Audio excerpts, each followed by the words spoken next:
It's the Sunday after Easter. All the pieces are coming together. My name is David Woodall with the Emsdale Pastoral Charge of the United Church of Canada. I pictured this scene. Jesus, just a week ago, walking up the hill of Golgotha, the place of the skull. He's carrying on his shoulder the crossbeam to which so soon his hands were to be nailed. The people lined the road on both sides. Were they silent? Were they jeering at him, calling him names? Or were they weeping as he passed by? I don't know. No one knows. But up ahead, stark against the sky, stood some old crosses, were not in use. For Jesus, this was the final one. Everything was done. The dreams were dead. It was all over except for the dying and the cross.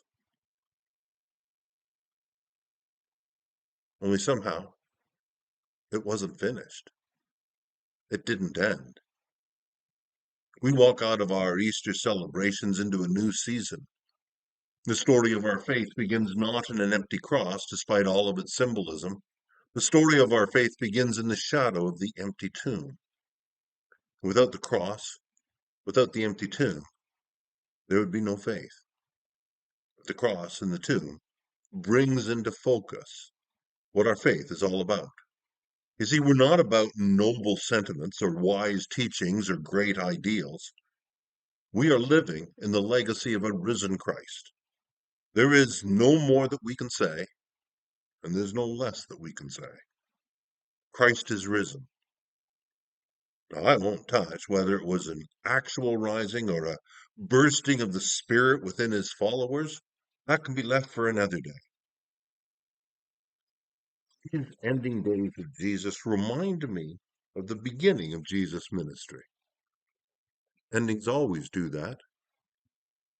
For Jesus, in the beginning, it was a river of water, and in that water stands John. At this point, it's the first days, not the end days. John introduces Jesus to the people, baptizing him, raising him up out of the Jordan River, and then a voice. Who heard it? How many people? Just one? We don't know. God speaks. This is my son, the beloved, with whom I am well pleased. And then tied together with this beginning is where Jesus went next. He walked away from everybody into a wilderness. Afterwards, we heard about the struggles he had. I'm sure they were communicated in bits and pieces. We heard about what faith meant to Jesus. How would he live his life? What use will he make of the days and the gifts that God has invested in him? What is his purpose in life? Those were Jesus' struggles in that time. And we have some of those same struggles. We have gifts and power invested in each of us. But the understanding of racism and the understanding of reconciliation with First Nations people has taught us anything. It is that each person is invested with power, with gifts and strengths. And some of us simply have greater privileges and gifts than others do in life, and it's just by virtue of birth. For myself, as a white, tall male, born in Canada of middle-class parents who themselves were settlers and immigrants, I've got a lot going for me. And also as a Christian minister, society has endowed me with some privileges, and unfortunately some baggage as well. I have both the cultural and physical power invested in me, but I must recognize that and not misuse those things that are gifted to me by birth and society and culture. And I'm sure you can do the same thing yourself. By naming the power you have, the strengths and the gifts that are yours, by naming these things, you will understand what has been invested in you. And it doesn't help anyone to deny this. The struggle for each of us is how will we use these gifts and this power and sometimes our weaknesses to build a world of justice and inclusion for all. And these are the days of struggling. We see it as we seek for the future. There's this whole carbon tax debate. We see these days of struggle and the challenges that are occurring to personal rights and freedoms. We see it in the use of hate language and intolerance. In these days of struggle, what does it mean to have faith, to harness our power for good, to welcome each other as brothers and sisters, everyone loved equally? Pieces. These are the days of putting faith and life together. So I see Jesus doing this from the beginning in the River Jordan. John said, I baptize you with water, but one who is coming after me, I'm not worthy to carry his sandals. And then Jesus came to John at the Jordan to be baptized by him, and as he came up out of the water, a voice saying, "This is my son."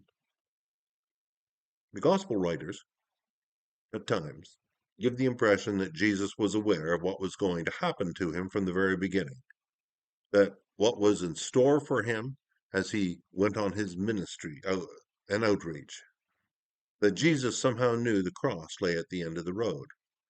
I'm not convinced about this. I believe that Jesus had a sense of how he should live and what his faith compelled him to do and what his faith compelled him to be. But I believe that Jesus was never really sure of what his destiny was to be. But I'm also very sure, though, that at the very end, in the final week of Jesus' life, it all came together with a startling and a stinging clarity. And he stared up the hill and saw those empty, grim crosses etched there against the skyline. He understood that it's one thing to live for something, but it's quite another to die for the thing for which you have lived. The pieces all come together. It is the struggle to put them together that defines us. Paul, in his letter to the church at Rome, expressed the struggle in this way: prepare your body as a living sacrifice.